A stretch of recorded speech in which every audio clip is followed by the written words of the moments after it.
ఉన్నాననుకుంటాడు.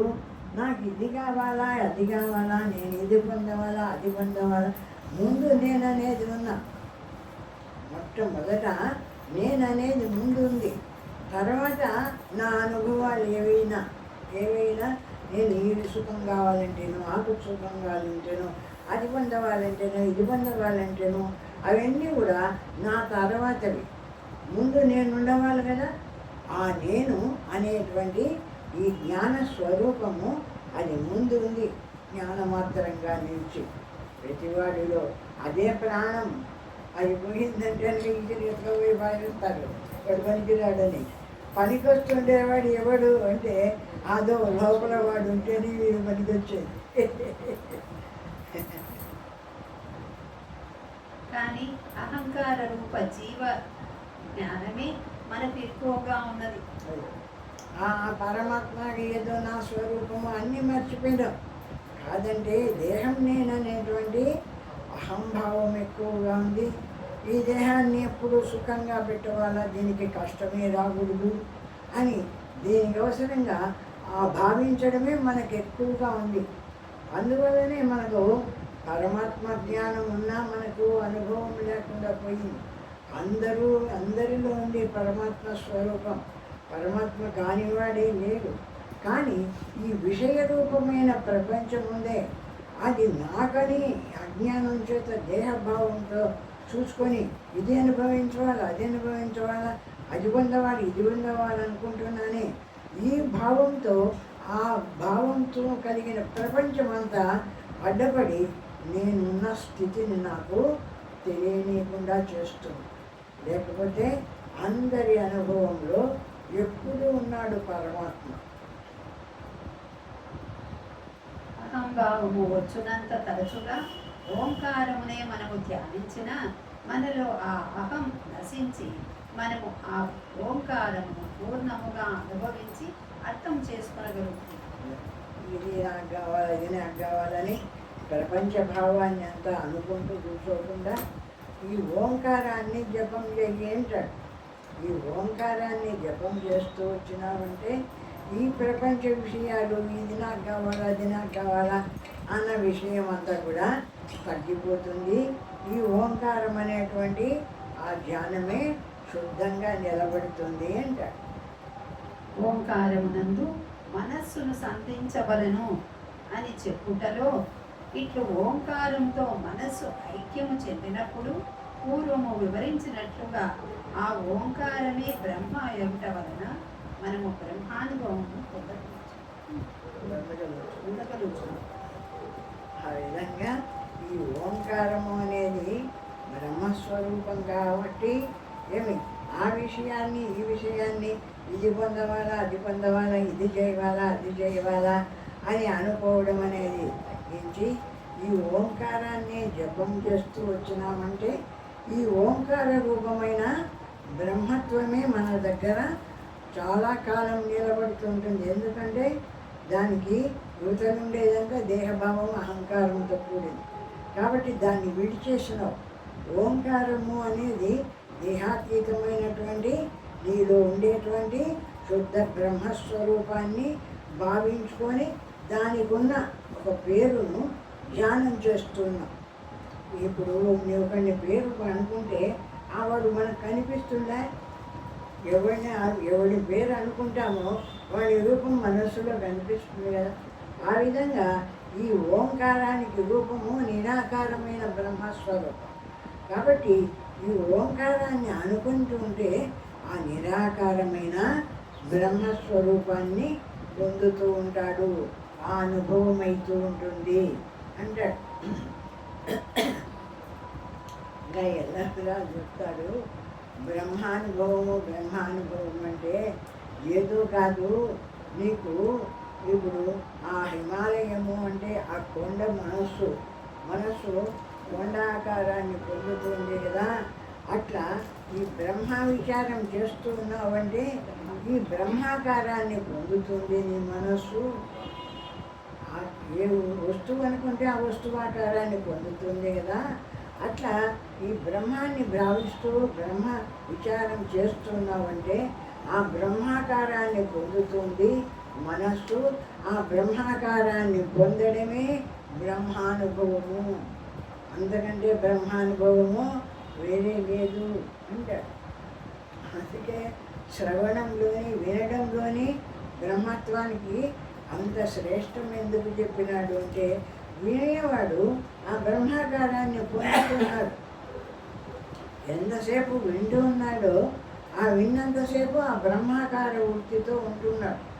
ఆ బ్రహ్మాకార వృత్తితో ఉన్నాడు అంటే బ్రహ్మస్వరూపమై నిలిచినాడు అనేటువంటి విషయమే. కాబట్టి అది అంత ముక్తిని ఇస్తుంది అని చెప్తాడు.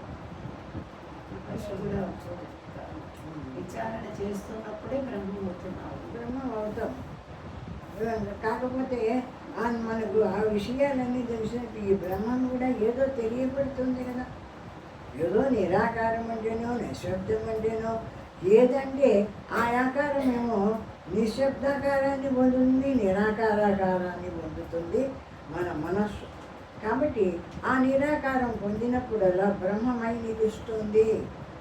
ఆ వినేటప్పుడే నీకు బ్రహ్మమై నిలుస్తుంది ఆ మనస్సు. ఆ బ్రహ్మాన్ని పొందడం అంటే ఏదో కాదు, బ్రహ్మత్వాన్ని పొందడం అంటే ఆ ఆకారాన్ని పొందడమే కదా. అది చదివేటప్పుడు అది వినేటప్పుడు ఆ ఆకారాన్ని పొందుతుందంటే బ్రహ్మత్వం కలుగుతుందనే అర్థము అంటాడు. ఏదైనా ఒక శ్లోకాన్ని అర్థాన్ని విచారించుకుంటున్నప్పుడు బ్రహ్మమే కదా. చెప్పినట్టుగా అద్భుతమైన శ్లోకాలు చాలా నేర్చుకోవాలా లేదు మా గురువు గారు. ఒక 3 శ్లోకాలన్నా నేర్చుకోవాలా, జ్ఞానం కావాలనుకుంటే 100 శ్లోకాలన్నా నేర్చుకోవాలా అనేవాడు. శ్లోకాలను కూడా వచ్చిందని గడగడ చదవడం చదువు పలుకుతూ ఉన్నప్పుడే అర్థమవుతుంటే అనుమానం అయిపోతుంది.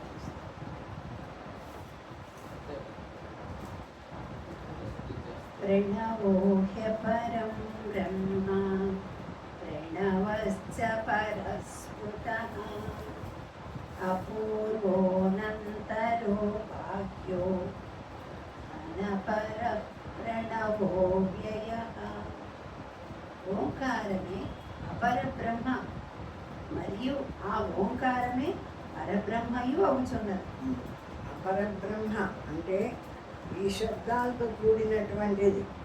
అంటే ఓం అనేది కూడా ఒక శబ్దమే. కాబట్టి ఈ అపరం అంటే శరీరం మనోబుద్ధుల్లో ఒక శబ్ద రూపమైన ఒక మనకు లోపల ఒకటి అమర్చినాడు. కాబట్టి భగవంతుడు ఆ శబ్ద రూపాన్ని పొందుతుంది. ఆ శబ్ద రూపమే కాదు, ఆ శబ్దానికి అర్థం ఏమిటిది? ఓం అనేటువంటి అక్షరానికి అర్థం ఏమంది అంటే సకారం అంటే అది జాగ్రత్త అవస్థ, ఉకారం అంటే స్వప్నావస్థ, మకారం అంటే సుషుప్తి అవస్థ. 3 అవస్థలు ఇప్పుడు ఏమవుతున్నాయి? ఈ ఓం అనేటప్పటికీ ఈ అకారం వచ్చి మకారంలో కలిసిపోతుంది. మకారం పోయి ఉకారంలో కలిసిపోతుంది. మకారం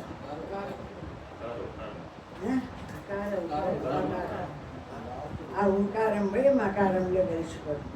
అట్లా ఇప్పుడు మనం అనుభవించే జాగ్రత్త అవస్థలు 3 కూడా ఇప్పుడు మనం జాగ్రత్త అవస్థలో ఉన్నాం. ఇప్పుడు అందరితో మాట్లాడుతూ జాగ్రత్త అవస్థలో ఉన్నాం. ఈ జాగ్రత్త అవస్థ కాసేపటికి 9-10 వరకే నిద్రపోయినప్పుడు స్వప్నంలోకి పోయి లయించిపోతుంది. ఈ జాగ్రత్త అవస్థ అక్కడ కనపడదు, స్వప్నంలోకి పోయి లయించి కనపడుతుంది. అక్కడి నుంచి గాఢ నిద్రలోకి పోయేవాడికి 2 అవస్థలు ఆ నిద్రలో లయించిపోతున్నాయి. అట్లా ఈ అవస్థలు కూడా ఒక్కొక్క అవస్థలోకి పోయి ఏమి లేకుండా పోతుంది, దాంట్లో కలిసిపోతుంది. అట్లా కలిసిపోతున్నాయి. ఓం అనే అక్షరంలో కూడా 3 అవస్థలు, 3 అక్షరాలు ఒకదాంట్లో ఒకటి కలిసిపోతూ కడాపటికి ఓం అయింది. అట్లనే మనం అనుభవించేటువంటి ఈ జాగ్రత్త అవస్థ, ఆ స్వప్న అవస్థ, ఆ సుషుప్తి అవస్థ ఒకదాంట్లోంచి ఒకటి లీనమైపోతూ ఏమి నిరాకారమై నిశ్శబ్దమైన బ్రహ్మమై నిలుస్తుంది. అంటే ఆ నిరాకారమై నిలుస్తుంది బ్రహ్మం అనేది వీడి అనుభవంలో వీడికి తెలియదు కాబట్టి అర్థం లేదు కాదు. కానీ ఆ తురీయంలో అంటే ఏది లేనటువంటి గాఢ సుషుప్తిలో ఏది లేనటువంటి నిశ్శబ్దంలో నిలిచిపోతుంది. ఆ విధంగా ఒక దాంట్లోంచి ఒకటి లయమైపోతూ వస్తుంది. అక్కడ ఇక్కడ అక్కడ అట్లనే ఒక దాంట్లో ఒకటి లయమైపోతూ నిరాకారం అయిపోతుంది అంటాడు బ్రహ్మత్వం కూడా.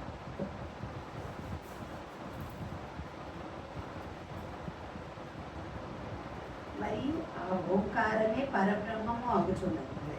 ఆ ప్రణవము ఓంకారం అనేది పరబ్రహ్మస్వరూపము. పరబ్రహ్మము అంటే ఏమిటిది? సర్వాన్ని లయింపజేసి నిరాకారంగా నిలిచినటువంటి శుద్ధ జ్ఞాన స్థితి. ఆ విధంగా అవుతుంది ఈ ఓంకారం కూడాను అంటారు. ఇది ఉచ్చరించేటప్పుడు అపరబ్రహ్మము ఆగినప్పుడు అంటే ఆ విధంగా భావించేటువంటి వాడికి వీళ్ళు ఈ విషయాలన్నీ అర్థం చేసుకొని ఈ అకారం అంటే ఏమిటి, మకారం అంటే ఏమిటి, అకారం అంటే ఏమిటి అని అర్థం చేసుకొని ఈ విధంగా ఒక దాంట్లో ఒకటి లయించిపోతున్నాయి కదా. రాత్రి వాళ్ళకే నిరాకారమై నిలబడుతున్నాం కదా శుద్ధంగా అక్కడ. ఆ విధంగాని దీన్ని ఎట్లా ఆ బ్రహ్మ నిద్రలో ఎట్లా భావించినావో నిరాకారమై నిలిచిన స్థితిని ఈ అకారోకారాలను కూడా అట్లా లయింపజేసి ఆ భావంతో నిలబడి ఈ ఓం అనే దాన్ని ధ్యానం చేయమంటాడు. ఆ విధంగా భావిస్తూ ఒక దాంట్లో ఒకటి లయించిపోతూ నిరాకారమైనటువంటి నిశ్శబ్ద స్థితి. అంటే ఓంకారానికి మధ్యలో నిశ్శబ్ద స్థితి చెప్పినాడు కదా. 3 అవస్థలతో కూడింది ఇది. 4వది తురీయం. 4వ అవస్థ ఏది అంటే కేవలం బ్రహ్మీ స్థితి, పరమాత్మ స్థితి. బ్రహ్మమాత్రంగా నిలబడతామే అది పరమాత్మ స్థితి. ఆ స్థితిలోకి పోయేవాడికే ఈ శబ్దమంతా ఉండిపోతుంది, ఏది లేదు, నిరాకారంగా బ్రహ్మస్వరూపమై నిలిచిపోతున్నాము 4వ స్థితిలో పరమాత్మ స్థితిగా. ప్రణవము అపూర్వము, అనంతము, అబాహ్యము, అనపరము, అవ్యయము కూడా వచ్చున్నది. పరమయ అంటే పరము రేపు ఇంకొకటి దానికంటే గొప్పది లేనటువంటిది. అనూక్యం అంటే నువ్వు ఊహించడానికి ఈ ప్రపంచ ఊహలతో ఊహించేటువంటి విషయం కాదది. అటువంటి బ్రహ్మస్వరూపం అవుతుంది. అన్ని విడిచి నిరాకారంగా నిశ్శబ్దంగా నిలబడినావంటే ఉన్న జ్ఞానస్వరూపం ఉంది కదా. జ్ఞానస్వరూపం ఆ నిశ్శబ్దాన్ని ఆ నిరాకారతను గ్రహించే జ్ఞానం ఉంది కదా. అదేం లేకుండా పోలేదు కదా. ఎక్కడి పోయినాయి ఇంతవరకు ఈ 3 బయటకు వస్తే ఈ ప్రపంచ రూపాన్ని పొందుతున్నటివి అంటే అన్నీ 3 ఆ జ్ఞానస్వరూపమైన చిద్రూపమైన బ్రహ్మం ఉందే. బ్రహ్మం లయించేది కాదు, అది జ్ఞానమాత్రంగా నిలబడితే ఆ జ్ఞానంలోకి అన్నీ లయించిపోయి శుద్ధ బ్రహ్మం మాత్రమే నిలబడుతూ ఉంటుంది ఆ స్థితిలో. గౌడపాదులు, వశిష్ఠుడు మొదలైన సనాతన అద్వైత సిద్ధాంతులు ఈ వారి ప్రపంచమును అపరబ్రహ్మముగా వ్యవహరించారు. అదే వాళ్ళంతా కూడా ఈ ప్రపంచం ఏం పనికిరాంది, దుఃఖము ఇష్టమైంది రకరకాలుగా చెప్తారు. అట్లా అనకూడదు. ఈ ప్రపంచం కూడా బ్రహ్మస్వరూపం యొక్క రూపం కలిగిన స్థితి. అంటే నిరాకారమైన స్థితి. ఏది అనకుండా నిలబడినప్పుడు అప్పుడు ఉన్న బ్రహ్మస్వరూపం నిరాకార స్థితి. ఇప్పుడు ఉందే ఈ బ్రహ్మస్వరూపం యొక్క ఆకారం కలిగిన స్థితి. అంటే దానికి ఆకారం వస్తుంది అంటే ఆకారం ఆభాసగా వస్తుంది. ఇప్పుడు బంగారు ఎంత ముద్ద ఉందనుకో, ఆ ముద్దలో ఏం సొమ్ములు మనకు కనిపించవు. దాంట్లోంచి తీసి రకరకాల సొమ్ములు చేసి చూపిస్తే అన్ని సొమ్ములు అన్ని నామరూపాలతో ఉండేటువంటి అన్ని సొమ్ములు ఆ బంగారు ముద్దే కదా. ఆ విధంగా జ్ఞాన స్వరూపమైన నిరాకారమైన బ్రహ్మము ఒక్కటిగా ఉంది, శుద్ధ జ్ఞానస్వరూపమై దాంట్లోంచి బయటకు వచ్చింది జాగ్రత్త అవస్థ, దాంట్లోంచి బయటకు వచ్చింది స్వప్నావస్థ. ఆ విధంగా బయటకు వచ్చి మనుషులయ్యే ఈ ప్రపంచ రూపం అంతా కనిపిస్తుంది. ఎక్కడ కనిపిస్తుంది? ఆ చైతన్యం లేకుండా కనిపించిందా?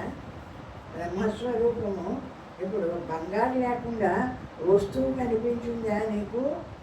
గాజులు కానీ ఉంగరం కానీ మళ్ళీ తయారైనాయి కానీ అవన్నీ బంగారు ఉంటేనే కనిపిస్తున్నాయి కానీ బంగారు లేకుండా అవి కనిపించినాయా?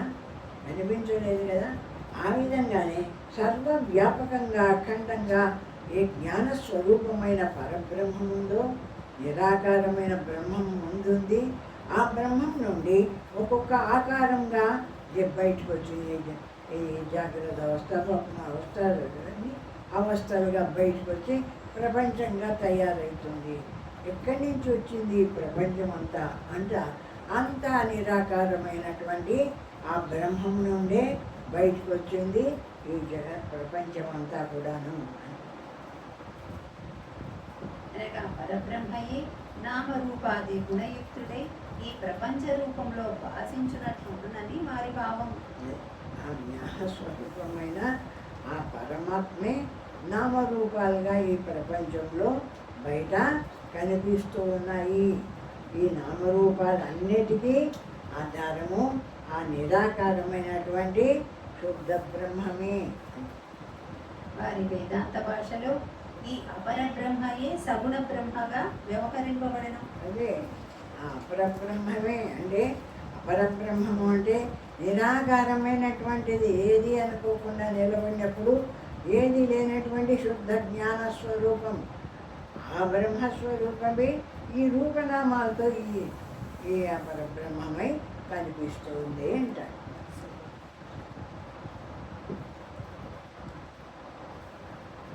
ఆ పరమాత్మకు మాత్రమే ప్రతీకముగా కాక ఈ అపరబ్రహ్మ అయిన దృశ్య ప్రపంచంలో కూడా ప్రతీక అయి ఉన్నది. ప్రతీక అంటే ఒక విగ్రహము అని అర్థం. మనం ఈశ్వరుడు అంటే ఆయనకు ఒక ప్రతీక. అట్లా విష్ణువు అంటే 84 చేతులు.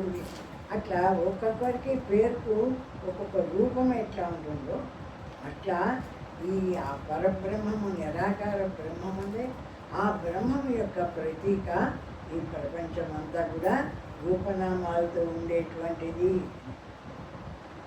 సర్వస్య ప్రణవో హ్యాదిః మధ్యమంతస్తరైవ చ ఏవం హి ప్రణవం జ్ఞాత్వా యస్నుతే తదనంతరం. ఓంకారమే ఆది మధ్య అంతములు అవుచున్నది. ఇట్లే ఓంకారమును తెలుసుకునే వాడు వెనువెంటనే ఆ పరమాత్మ తత్వం పొందుతున్నాడు. ఆది మధ్యము అంతము అంత ఓంకార స్వరూపమే.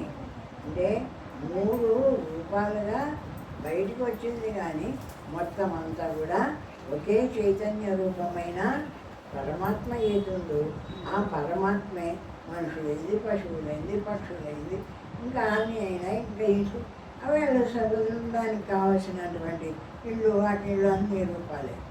ఆ విధంగా రూపాలు చెందుతూ వచ్చింది నిరాకారమైనటువంటి శుద్ధ జ్ఞాన స్వరూపమైన ఆ బ్రహ్మమే ఈ విధంగా ఒక్కొక్క ఆకారాన్ని పొందుతూ బయటకు వచ్చింది. బ్రహ్మకు ప్రతీకమైన ఆ ప్రణవమే ఆది మధ్యాంత అతీతమైన ఆ పరమాత్మయే ఉన్నది. ఆ జ్ఞానస్వరూపమైన పరమాత్మ వీటన్నిటికీ బయటకు వచ్చిన తర్వాత అంతము అంటున్నాము, అక్కడికి బయటకు వచ్చింది అయిపోయింది. దీనికి ఆది మొట్టమొదట ఏముంది అంటే నిరాకారమైనటువంటి ఓంకార బ్రహ్మము, తర్వాత మధ్యలో వచ్చింది జాగ్రత్త స్వప్న సుషుప్తులు.